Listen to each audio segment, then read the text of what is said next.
ஒரு குடமிளகாய் 2 கப் அவல். நாம் எப்பயும் ஒரே மாதிரி தான் எதோ ஒன்று செஞ்சுக்கிட்டு இருக்கிறோம். காலையில் சாப்பாடாக இட்லி தோசை இப்படி தான் செய்கிறோம். இதை வந்து அவளும் குடமிளகாயும் வச்சு காலையில் டிஃபனாகவும் செஞ்சுக்கலாம். மத்தியானம் குழந்தைங்களுக்கு லஞ்ச் பாக்ஸுக்கு செஞ்சு கொடுக்கலாம். வாங்க இதை வச்சு எப்படி செய்யறதுன்னு பார்க்கலாம். கொஞ்சம் கடலை போட்டு பொடி பண்ணிட்டு வந்துடலாம். பாருங்கள், அதை கொஞ்சம் தான் போட்டிருக்கிறேன். இதை பொடி பண்ணிட்டு வந்துடலாம். பாருங்கள், பொடி பண்ணிட்டு வந்தாச்சு. இப்படி இந்த அளவுக்கு ரொம்ப நைஸாகவும் இருக்காது, ரொம்ப கொரகொரப்பாகவும் இருக்கக்கூடாது. இந்த அளவுக்கு பொடி பண்ணிக்கிட்டா போதுங்க. ஓரளவு கொரகொரப்பாக இருக்குது. இந்த அளவு பொடி பண்ணிக்கணும்.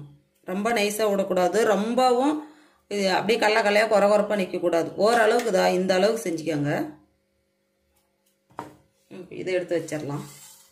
அவ்வளோ இந்த பாத்திரத்தில் கொட்டிக்கலாம். நல்லா அலசி எடுத்துக்கலாம்.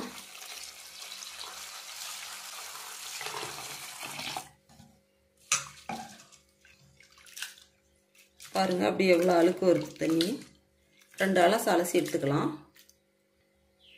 பாருங்க, 2 அலசு அலசி எடுத்துட்டு வந்தாச்சு. இப்போ நாம் இதை வேற பாத்திரத்தில் அள்ளி வச்சிடலாம். தண்ணி இல்லாத அப்படி புளிஞ்சு எடுத்து வச்சிடலாம். பாருங்க, எல்லாம் எடுத்து புளிஞ்சு வச்சாச்சு.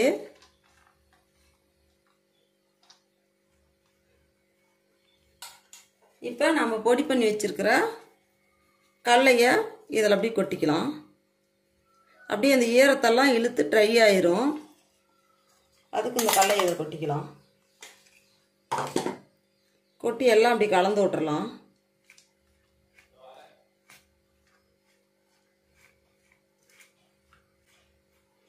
ஏன்னா ஈரம் என்ன அடியில் அப்படியே ரொம்ப கொஞ்சம் அப்படியே கஜ கஜன்னு ஆயிரும்.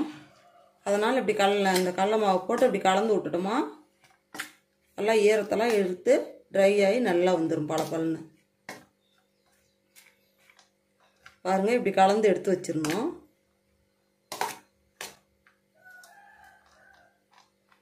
எல்லாம் கலந்தாச்சு. இதை எடுத்து வச்சிடலாம். எண்ணெய் ஊற்றிக்கலாம். இது கொஞ்சம் எண்ணெய் சேர்த்தி தான் ஊற்றணும். ஒரு 50 எண்ணெய் ஊற்றிருக்கிறேன். கடுகு போட்டுடலாம். ஜீரகம் 1 ஸ்பூன் போட்டுடலாம். பாருங்க, எல்லாம் பொரிஞ்சிருச்சு. இப்போ நம்ம அறுத்து வச்சிருக்கிற பெரிய வெங்காயத்தை இதில் சேர்த்துக்கலாம். 2 பெரிய வெங்காயம் எடுத்துருக்குறேன். அது 2 வெங்காயத்தையும் இதில் சேர்த்துக்கலாம்.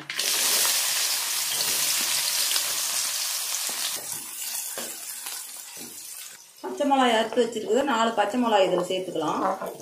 நீங்கள் காரம் அதிகமாக வேணும்னா நான் 2 மிளகாய் சேர்த்துக்கலாம்.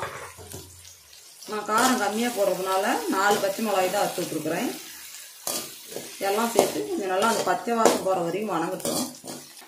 முட்டைக்கோசு ஒரு கைப்பிடி அறுத்து வச்சிருக்கிறேன். அதையும் இதில் சேர்த்துக்கலாம்.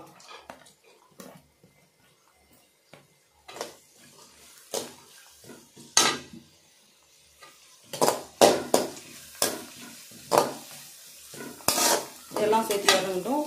ஒரு கேரட்டு சின்னதாக பொடியாக நறுக்கி வச்சிருக்கிறேன். ஒரே கேரட்டு தான், அதையும் இதில் சேர்த்துக்கலாம். கருவேப்பிலை ஒரு கொத்து போட்டுடலாம். 2 தக்காளி நறுக்கி வச்சிருக்கிறேன். அதையும் இதில் சேர்த்துக்கலாம். எல்லாம் சேர்த்து நல்லா வதங்கட்டும். இப்போ இதுக்கு கொஞ்சம் உப்பு போட்டுடலாம். கல்லுப்பு கொஞ்சமாக போடுறேன். இது வணங்கிறதுக்கு மட்டும் நல்லா வணங்கட்டும். பொடியாக நறுக்குனா குடமிளகாய் 1, அதையும் இதில் சேர்த்துக்கலாம்.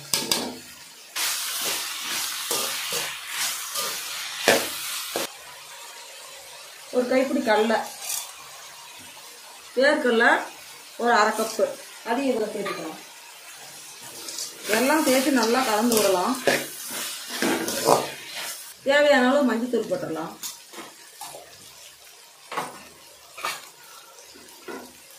எல்லாம் சேர்த்து இப்படி கலந்து விட்டுடலாம்.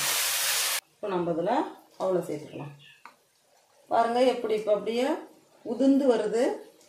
அதுக்கு தான் நம்ம இந்த கடலையை நுணுக்கி கொஞ்சம் பொடி பண்ணி கடலையை சேர்த்துக்கிறது.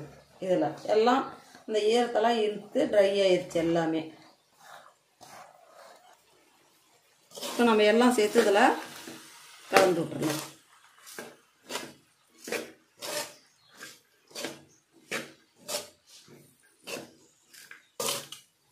அவளும் சாப்பாடு ரெடி ஆயிடுச்சு.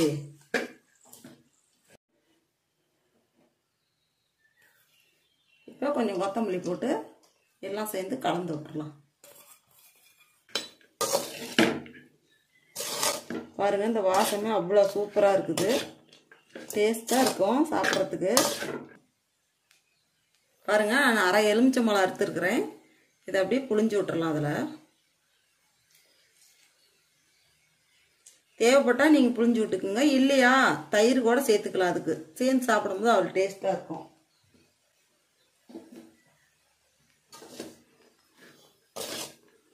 எல்லாம் சேர்த்து இப்படி கலந்து விட்டுறலாம். இது போல் நீங்களும் செஞ்சு பாருங்கள்.